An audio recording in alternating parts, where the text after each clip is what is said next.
Good morning, Denise Dryden. I'm so glad you're here and you joined me for this weekly conversation. Today I want to talk about this really interesting concept of letting go of the external and what does it really look like when the external world informs us, when everything that's happening out there gives us an idea of what's going on the bigger picture, right? So, what if what you're feeling inside is going on outside of you? This is one of those what conversations where you're like, I don't think I really understand that, or I don't understand the connection, or I don't know what to do with that information, right? So it's sort of a reflection of you. It's a mirror that what's going on inside is showing up out there in front of you in form, right?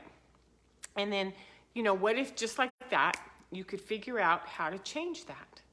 And so today I want to play with that, which is, what if this is about your relationships or your view of time or money or love or acceptance or all these things that we try to work with all the time, but we don't realize that we're the cause, we're the root, we're the view, we're the way to manage all of this. So it's been a hell of a week, right?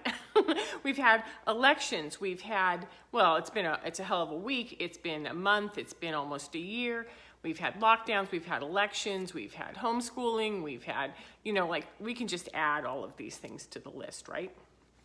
And what I've noticed is that it's even getting, more intense because things that are near and dear to us, like the holidays, Halloween, trick-or-treating, all these things were beginning to become impacted by all of these decisions. And it means that our life is just getting more and more compressed, right?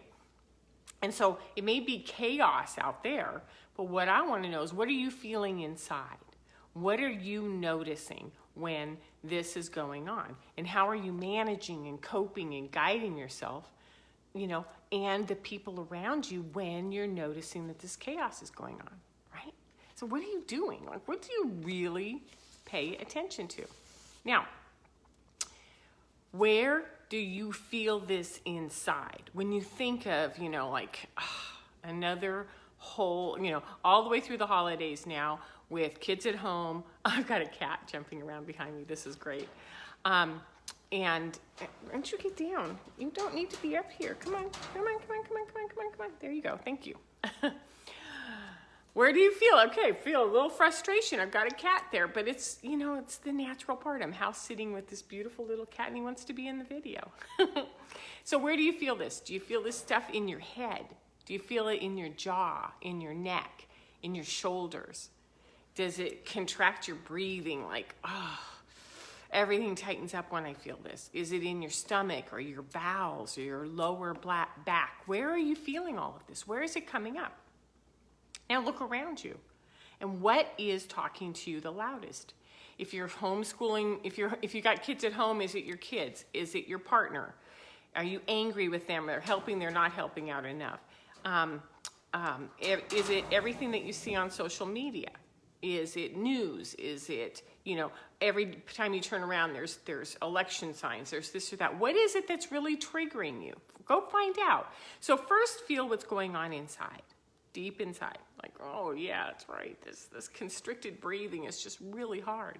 And I notice that there are certain things outside that when they repeat, when they come after it, I notice that I get constricted around that spot, or my stomach gets really gassy, or fill in the blank, right? So what we want to do is we want to go find it. We want to go find out what that thing is on the outside that is really the super trigger. And then once we find that outer trigger, it's sort of like an invitation. It's a message. Come on, come pay attention to me. Now he's up over here. He just wants to be in the film. It's an invitation to heal. It's an invitation to heal and find out, what is it that I really need to do? So what we know is that we can do this easily. We can do this around some of your belief systems. And that what if some of these things that we want to heal are mirrors, right up in front of us. Cat hair in my mouth. Magnifying our energy right back at us. Like, for instance, I'm a control freak, right? I plan out these videos. It never dawned on me that if I did this, that I would have to deal with the distraction of animals moving around me, which I had to learn how to do earlier, but I sort of forgot. So now it's all up, right? Oh, look at, there's things moving around in the back.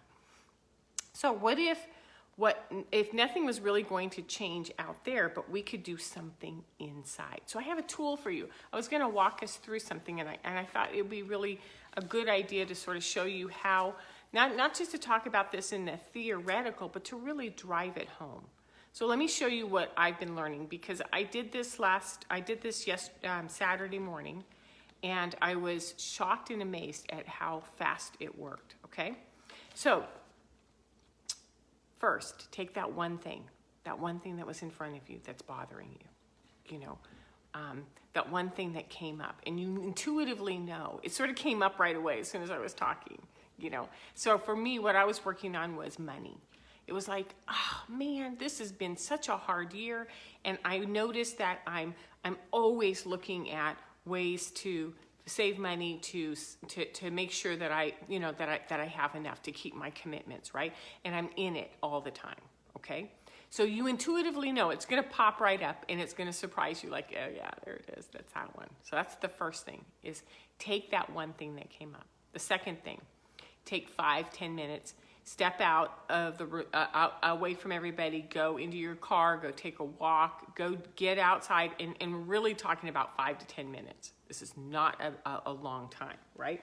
And I brought some really, really good message cards, and I thought this is a really good example of what it is. You're gonna go sit down and you're gonna go play with something, right? And it's called, What Do You Feel? And in noticing what you feel and how you're going to deal with this. So this is an oracle deck. I love it. Okay, so number 2, take those 5 to 10 minutes, step outside, get away. Number 3, go there. Go right there, feel it, recognize it, acknowledge it, see it, embody it, okay? So here's another card that I have that's super interesting, is that what we want to do is we want to bring it into your body, totally embody it, see it, feel it, and go, yep, there it is. No escaping it. My chest is tight, my throat's constricted, my lower back is throbbing, and you're like, yep, I think I've got my finger right on it. Number 4, tell yourself that you wanna run with this, that you really wanna go there, that you want this thing to inform you. Tell them, I'm here, I'm present, I'm ready, like, let's go for it. Let's do this, right? And remember that you're just gonna be in there for 5 or 10 minutes. This isn't like I'm gonna go in and do the really, really big deep dive and it's gonna ruin the rest of my life for me or the rest of the month. We're just gonna spend 5 or 10 minutes, we're gonna go in there and we're gonna do this, right? We're gonna get in and we're gonna get out, right? So I'm gonna go in and I'm gonna play with this. So I'm driving yesterday and I go, so I've got a 10-minute drive, let's just go do this. I can feel my body, I can tell where the tenseness is. Number 5, run through events like a slideshow. Run a slideshow, whether it's images, whether it's pictures, whether it's stories, whether it's black and white images, in your head and in your body. So you're like, it's got your interest. You're the interested observer and you're going for it. And you're just gonna run these little scenarios, one after the other, through and you're gonna start looking at them. And for instance, what I saw was this thing when I'm gonna talk about me and money again, is that I'm driving and I notice how often I'm looking at receipts, how often I'm checking my bank balance, how often I'm sort of gripped like, what's it gonna take to get through this month? And I thought, oh my gosh, look at this. This is the scenario that I'm doing. So, number 6, right? Go through all of your family stories. Start with you right now. This is me going through this story. This is what's going on right now. This is what I'm experiencing. Then I take it back to me throughout 10 years ago, 20 years ago, 30 years ago, however old you are, start to grab little pieces of time and take them out and play with them, okay? go ahead and just like, run through, oh yeah, I remember from that, I remember from that. So what we're doing is we're just being an interested observer, and we're sort of going like next slide, next slide, next slide, and we're going through what was going on in our 20s, what was going on in our childhood, what was going on with mom and dad. What was it like being in that house? What was it like with our grandparents? What do we know about our grandparents? And so what we're doing is we're putting images and we're putting feelings and we're putting, just like slideshows, just going by like, oh yeah, money's always been an issue. I've been lectured about money my whole life. I've been called names about money. And it's like, yeah, okay, here we go. So it's like you're seeing somebody else's story. And it's yours, but you're just neutrally, as an observer, letting it go. So once we get through the body, then we go over to the DNA. And we're like, man, I wonder how old this is. It's in my genes. It's in my what I've inherited, right? It's in my genetic composition. And so then we start to use images from all different time periods, from all different films, from everything you can find to go like, well, you know, my grandfather was Scottish, my grandmother was English. They came over from a boat without a penny to their name, and their life it took some time to build the financials of their life.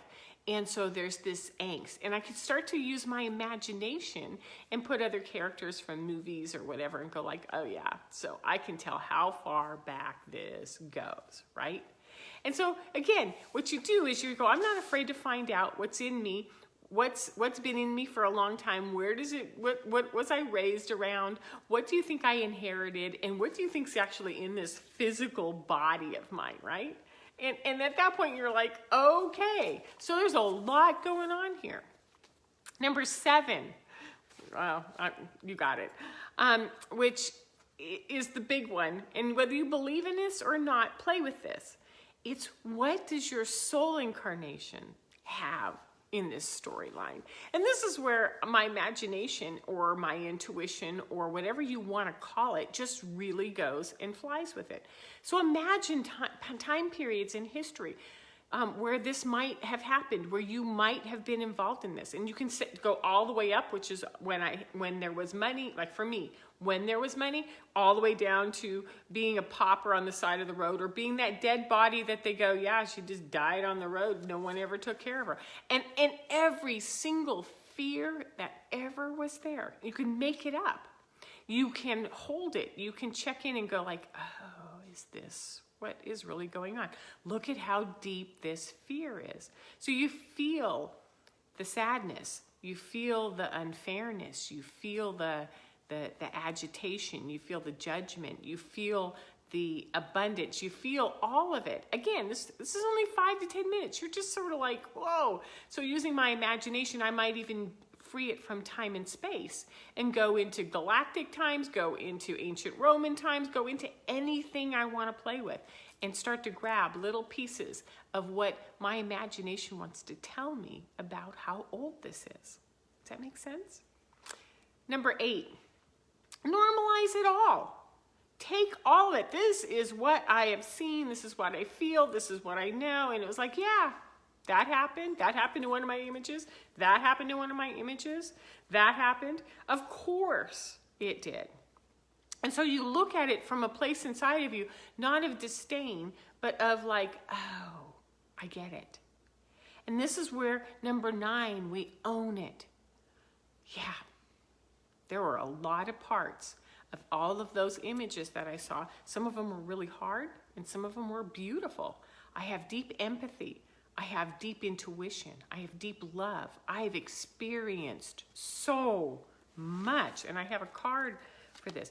I've experienced so much in this place of playing with all of these images that I now have some knowledge about myself that I didn't have before, right?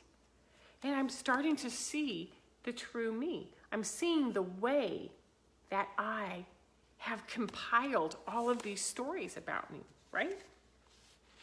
That there's this respect for all of that. And number 10, this is how we unwind.